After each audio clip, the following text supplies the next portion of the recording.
Okay, so it's 3:17. And I swear to God, I'm so times that I looking at my eyes going, man, I look tired. But I feel so fucking tired all the time. Even it doesn't matter how many hours I sleep. If I sleep 10 hours, if I sleep 12 hours, I just get up and I'm still just like exhausted. It's like, oh my God. And right now, my whole entire body is hurting. Uh, the everything. I don't even understand what the hell. And my mom said, well, you're always working so much. And going up and down those stairs and the driveway and stuff, that's probably. And I was like, dang, and I'm always carrying all the heavy stuff so she doesn't have to. And so, oh yeah, and I did just carry some really heavy stuff. And then carrying heavy stuff up the stairs and stuff is like, dang, man. No wonder she complains about that. Like, it's like, fuck, it is hard. And you know, she's older than me. And I work out all the time. And she said all the time, this is what keeps her in shape and keeps her like young. And I was talking about that the other day after I see these guys out there in their little, after I fucking did this driveway twice by hand. And I see these guys out there with their little driveways, with their plows. They're fucking, that's how they all are. And I was like, they're not doing themselves any service. They're just gonna aging themselves. They're probably going in there and drinking beers while they're all their free time. So, anyways, it's best to, you know, balance out your free time and your work time. And your work time should not be for somebody else's benefit. It should be for your own.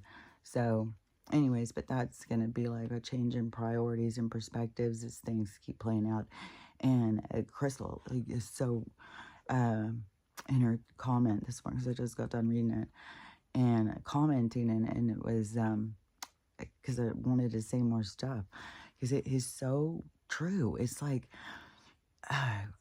all these people who, because it's easy, like I've listened to people all throughout this awakening acting like, you know, that these people are all idiots, they don't know what the hell and all this stuff, but knowing and saying, oh, there's people who's just not going to wake up. I've heard so many spiritual people, oh, well, not everybody's here to wake up.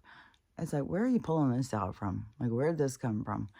And maybe because a lot of them like read some Dolores Cannon or something. That's all they needed, I guess. I'm not sure. I don't know. Because it was like they woke up and it was like, well, I don't need to study spiritual. I don't need to understand it. I'm just going all in. Just like that one guy, you know, because I hear a lot of other people who have been practicing a long time and saying things about, you know, how wacky it is. That one guy said how these, because something he talks about, it draws in these people. Man, I must have been laying on this side for a long time. It's like all creased, like when you're a little kid. It's very, I was laying, I think, on that side, and I was getting really discombobulated too in the tent. I couldn't tell which way I was laying, and Stella was leaning on me, and I kept thinking, God, Archie is heavy, because I thought I was turning. It was weird. I keep having the weirdest kind of visual, I don't know what to call it. There's these weird things happening. So anyways, back on the people. So they would always be saying, you know, that these people were going to wake up and stuff, and they were, oh, no, that guy. Okay, so that guy, he was saying, because he talks about talking to spirits or something, I'm not sure, but so he gets these people messaging him, and he said that one girl who woke up, just started talking to the spirits and stuff, then got these ones attached to her, and she didn't know what to do. They wouldn't leave her alone, and they were harassing her and stuff. It's like, and that other girl who I had seen a few years back, I talked about, and it was the same thing with her. She just started talking and becoming friends with this one, and I'm just like, what the fuck? And it's like, you leave them in their world and you stay in your world. You start bringing them into yours, then they're going to hold on. They want to stay around. So so she thought she was getting all those these wonderful things about, human history and stuff, and then it ends up he's a trickster. He's just playing along as he's one of the guardians of the land from the ancient times and stuff. So, anyways, um, he just it's the same thing as kind of like what I was saying about the astral projection. Because all these people just went and ran and were jumping in, astral projecting. When I came out of my body, it was by accident. Like, I didn't know, but it was very profound for me. Like, it really showed me a lot. It taught me a lot. Because the best thing is, like, from an early age, I knew I wasn't my body. And I knew that all the things that people think the body offers was who I was outside of the body. And so your thinking, your how you feel and stuff like that, that's you. It's not your mind and stuff. And one thing that I kind of am feeling is kind of going on, and I don't know, this is, my hypothesis. Like, if we were going to do a study on it, we were going to try and figure out what is going on. Let's, what is that? Log it all in and keep our data and write it down. That's why we're data. And then keep it all and figure out, like, exactly what's going on. See, that's what happens to these people. They get hyper focused on something and they go fucking crazy. These people are out of their minds. So, is it to be in your mind? You need to be in balance. You need to be, which I'm about to skip over to another thing because I'm going to inject some about the dogs in there, because I was noticing Archie is 2 holes, and I was thinking this probably has to do with him being young. You know how I say he goes into gremlin mode or whatever that's called. When were those the gremlins, and they turned into the little creature thing. And I said, he looks like that too. It's so funny. But the 2 sides are distinct. There's nothing much in the middle. He's either this or he's this. He's going one or the other. And I was thinking, that must be something from being young, and about him kind of merging it. And then on another, macro, a step out of there, then I was thinking about in the dynamic, because Stella and Archie are always stay right next to me. Like, when I go to bed, they come and just lay on either side of me. And everywhere I go, and they listen to me. And I can tell them complex things, and they understand what I'm saying. And so they're really connected. Like, I feel like they're connected to me. And whereas with Max, he's like disconnected. He just does what he wants, and I don't even know. It's so weird, but he just totally does what he wants. But on that other level is because I was like, man, that's like Winston. Not like a loyalty to me. Is that I'm the important thing? Is I'll take what I can get, but there's other people out there, and so he's not full on onto, and that's how Winston always was. Winston didn't love me any more than he loved every single stranger he ever met, every person. Like, he loved everybody equally. He brought a certain pace, he brought a certain energy, And so, I can't sit there and say, well, he was a shit-ass dog because he wasn't loyal. It's like, he came to bring what he came, and he taught me things, and I'm sure I taught him things. And so that's what it's all about. And that's what I can recognize with Max, too, is that he definitely teaches me things. And I'm sure I teach him things. I think I'm teaching him some humility and some humble, because when I find that pile of poop, especially when I've just let him out and he just comes on, I'll just go over here. This is my favorite spot.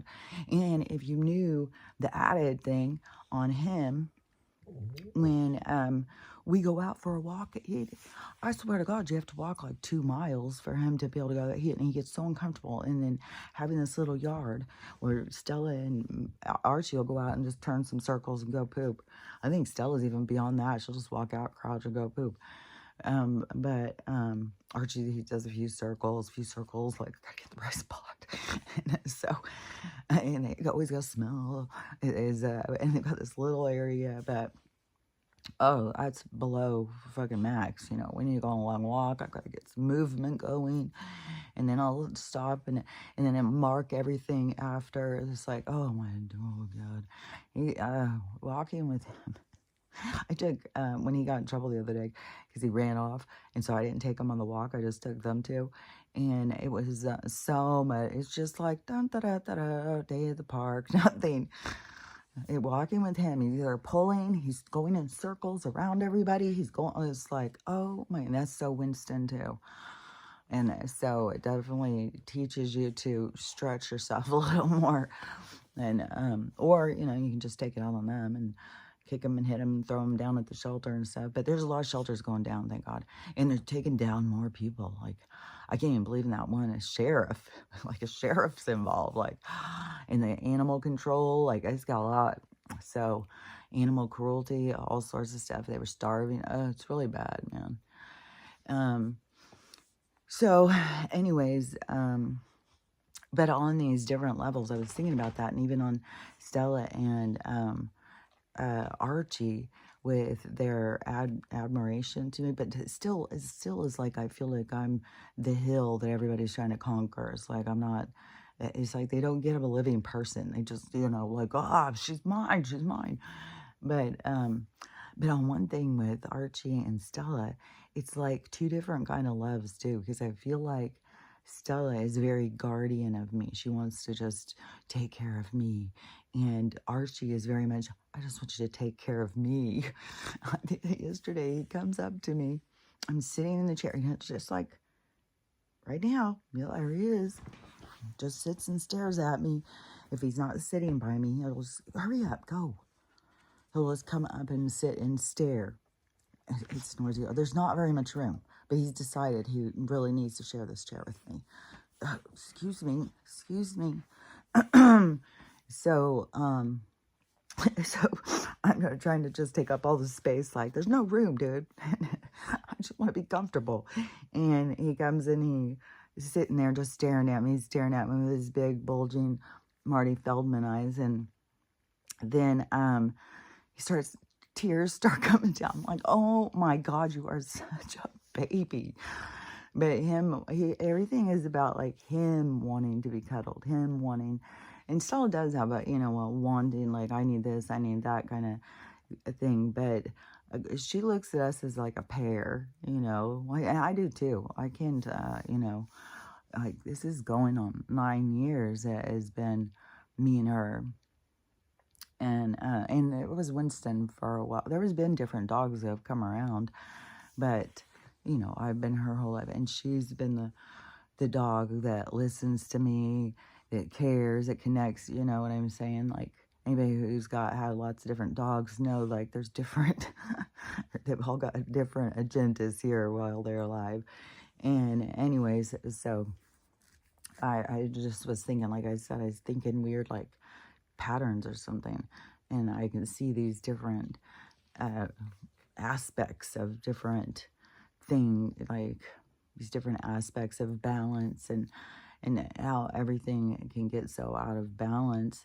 But I wonder if it's like a maturing in Archie too, to pull his balance in, because I told him he needs to get more in the gray, not peace. So he's one or the other, which makes me think about when I was 3 and my realization of those two voices, which, well, one of the things I wanted to talk about was the voices and the energy, because I think that there's something more going on with something that I have noticed. Like I had said, like the TV really loud and stuff, where it's like, you know, when you go to someone's house and their TV's loud, then you think that maybe they don't hear it well, or you know, maybe they're going deaf, or, but the thing I keep thinking is it is like a zoning out. It's like not paying attention and trying to make it keep your attention, kind of, you know, so turning it up so you're like paying attention, you know. But the energy, like I've been saying for a long while, that it is loud as fuck. Anybody who can hear or listens or whatever into the universal mind or the cosmic quarter or whatever this place may be, is where there's communication. And I, I don't know. I think when you open up to it, at a certain point, it's just open to you. And so you just hear stuff all the time. And to me, it's when you start realizing it's in your head, these conversations. I guess, I don't know why I've been doing it for a long time. I can just give you different ideas. But it's everybody's own deciphering and translating in their own minds. Like that's a part of the maturing or something. That's a part of the transition and not being caught up in your mind, not knowing, what's what in there, not being fed by your impulses and your emotions. And remember, who's poking at your emotions. The dark energy, those guys are trying to hold on to this place. So you want to get control of that. And so I've got I feel like I'm in tumbleweed or something right now. I've got everything twisted up. Okay, so let me see. So, okay. So what I was thinking was that since most people don't have that ability to know, to realize, I mean, when I'm talking to my mom and stuff, sometimes she'll say, like she'll know she's talking to somebody, but it's always that most people who know they're talking to somebody, they're talking to God, or you have these people who are talking to the angels. Everybody's talking to somebody, but anyways, they still are realizing that there's communication out there. They're just confused, and they have to create a scenario, a program to run about it, kind of, what makes sense to them. And so, to me, it's like, it's kind of like we're in a brain, and it's like an ocean. It's like liquid, just like how our brain's in liquid, and the liquid is a conductor for information. And so we as beings are information. We're a library of information through all of our experiences. And so we have thoughts and stuff. So we're all these, the energy, the information. And there's an information grid, a hotline or something, where all the information is in communication, and you can access it. You can just, it's like, to me, it's just, I don't know, you project your thought out, kind of. You project out. I guess it feels more like than just staying in. So you project it out, and I don't know, you hook in a conversation, and where you're talking to is also going to be based on your frequency you're accessing. And that's why some of these people are accessing tricksters and stuff like that. Like, you got to kind of know what you're doing to go out. Like, there's all these people who go out and astral project, and that became a big thing because I was listening to it and stuff, and I was thinking about trying to do it to try and get more control of things. But every time I'd be like, no, man. That's like going into a scary movie. That's like going into Insidious. When I came out of my body, it's what it looks like. It looks like how it looked in Insidious. Gray, smoky, and everything just moves different. And I've heard people, if you go in and listen to astral projectors, they've had run-ins and stuff. Like, you have to have control over your own being, where, yeah, some other being would suck your being right on up. And then that whole thing about them being able to reanimate your body, I think that's very true. And I think that even shows, like, how Dolores Cannon talks about walk-ins. There might be other people through other spiritual stuff that talks about them. But yeah, I think that's true. Other people can come in and take over your body. It's like a used car or something. You left, and they can take it.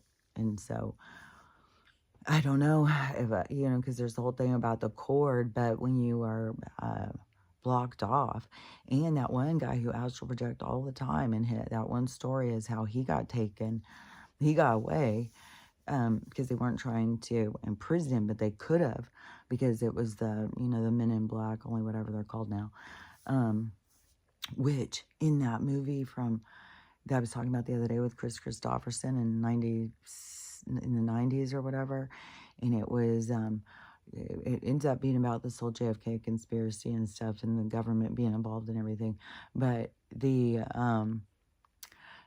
the thing where the guy, discloses a whole bunch of stuff about the laundry problem that we have and how they create war and problems to keep the money afloat and to keep their system going, to keep it cleaning and stuff. And so he said, what was that? It was connected to this thing. He said, another thing about what I was just talking about. But what was I just talking about? Man, I get so in there that I can't, I don't know what I'm talking about. So well, maybe it'll come back to me, because now I gotta figure out what the hell is I talking about. I go back. Okay. Oh yeah, okay. Oh yeah, okay. So in the movie, he even referred to them as the cleaners something. Cleaners was in there. I always catch that word because they're cleaning up the fucking disaster they just created. Or cleaning up somebody else's mess. Like a governor kills somebody and then they run over there and clean it up. But they also create things, they clean it up on all micro, macro levels. So, anyways, but he called them that. So they haven't been the Men in Black in a long time, I don't think. But anyways, those people. But since I don't know, who I'm talking about is those guys, the secret dark program guys. And so in this guy's astral projection. So he goes out and he had noticed for a while that somebody was watching him when he would go to different places. They would always be there. It didn't matter if he went to Paris, didn't matter where he went. These being was watching him. And this is one thing, is like, if you have an awareness that somebody's watching you, you don't let them know you have the awareness. You don't connect. And so he connected, and that's when they could take him. And it was when it was like confirmation of them that he had awareness in these projections, when he could leave his consciousness outside of his body and go into these other places, that he had awareness. He wasn't like all like how we are when we're out there, just all loopy going in dreams or whatever. And when you can lucid dream and you can realize you're in a dream, then you can take control. And so they watch that realm. Like I said, it's a policed realm. And so he got taken real quick into a place, because that's where they want to control you so that you can control others, kind of, like the guys on the horses or something, to the plantation. So they, it's not like you get to have special things. They want to use what you have. This whole place is built on it. This is too bright. I forgot to turn it down more. Whew. Oh, I was fucking murdering my eyes. God. I was like, dang, this is really rough. I was hurting my eyes so much. Okay, so anyways, but they want to take you and use you. And I don't remember, he said he was questioned. But he was taken into this room, and it was like they had control. And that was somebody who astral projected all the time. And so that's why I was like, man, these are like pretty strong soul. Like they've been working out. They know what to do as a soul when it's outside of its body. And so, or it's like outside of a shell. It's like a snail outside of a shell or something. But that's even too much in a physical realm of thinking.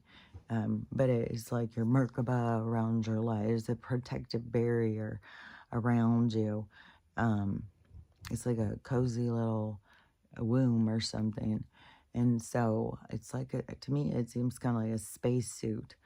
It's like you aren't the spacesuit, but it kind of protects you in this realm. And so when you leave that protection and you go out of it, then you have these other souls that are, because like I've said a bunch of times, there's other souls out there that are living as souls, They aren't in, and they can shapeshift. They can make it look like anything different all the time. And it'll be the same kind of things that we'll be able to do. It's like an advancement. It's not like, they're scary monsters. It's like, it's like an advancing in your soul. But to me, it's like you're letting go of these concepts that kind of hold you, because the concepts, like you need this and that, bind you. So the more you let go of it, like the concept of flesh and blood and stuff, and the more you realize like you're a hologram, then you can start changing your hologram.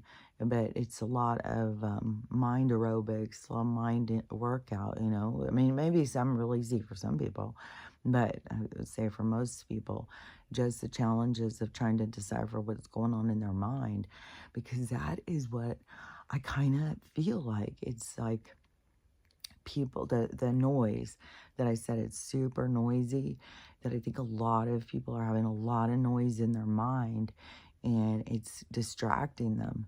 And so there's just all this overthinking or this noise or something. And I don't know that they have a realization of it, but it's like turning things up, and you're talking to people and there's like, what? And they just keep being like they're zoning out and stuff like that. I think it's because it's so noisy. It's hard to keep focused. And that is a problem that they keep saying is happening to so many people. Really, people are really foggy, and they can't, and when people say they're foggy, it's because they can't pay attention and stuff, and can't remember things and stuff. And so I think there's, something like that going on, because it is very noisy. And another thing too is this energy, how it's so like draining. Like I'm telling you, I am so fucking tired. And it probably is partly with my body, just the exhaustion of this energy here. And I was thinking, how I saw it anyways was because I was talking with Crystal in a comment, but I was seeing was it is like the people, their own fogginess in all of this stuff out here. Okay, so if you think about like these foggy areas that we keep having, and where we're just engulfed in the fog. So in people's minds, they're being engulfed in the fog. So because in the micro macro. So and then so see the fog is, like when there gets a clear spot, it's like this blue or yellow or whatever just comes through in these different holes in the fog. And so we have holes coming into the fog, and that is getting people to see things more clearly, but that there's so much fog around that it makes it more dense.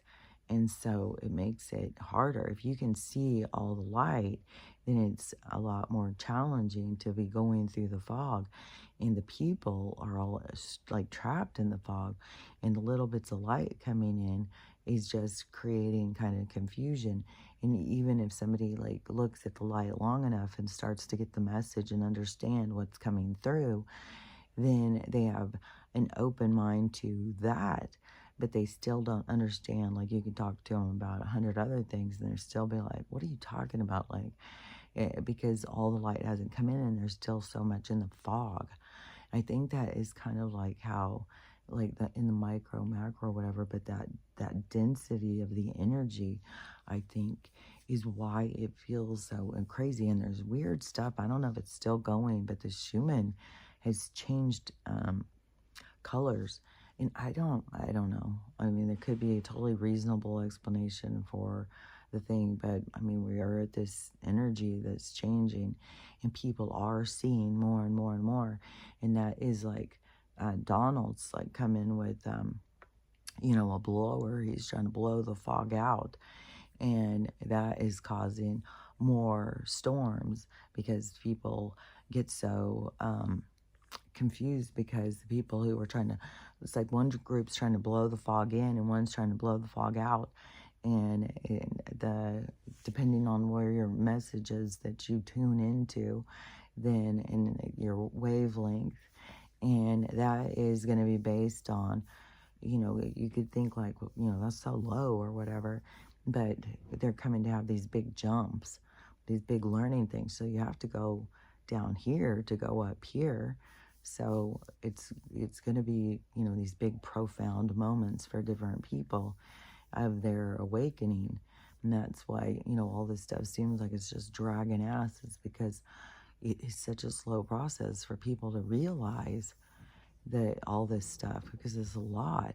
I think, you know, those of us who had a really open mind and were always looking at things suspiciously and could see patterns, and could see beyond what other people were looking at and stuff, that it's a lot easier for us because we've been opening our minds for a long time.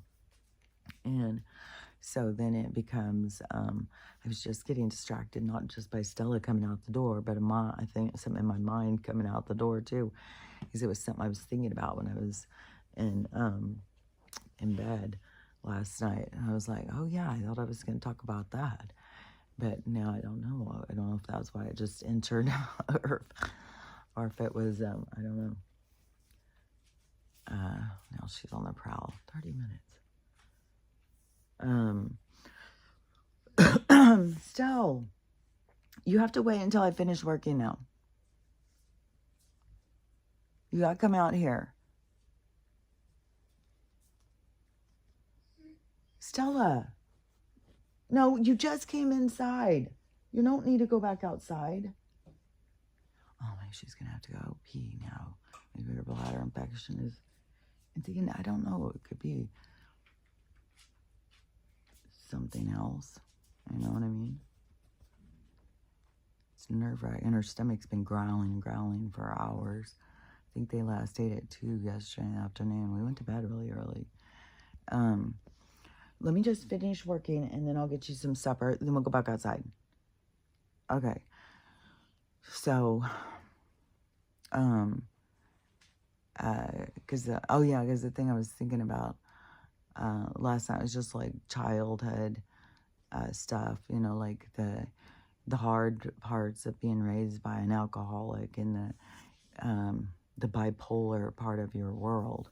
You know, one minute something's great, the best thing in the whole wide world, and then the next minute, you know, we're going crazy. And so it's always all over the place, and that, you know, damages kids growing up in that.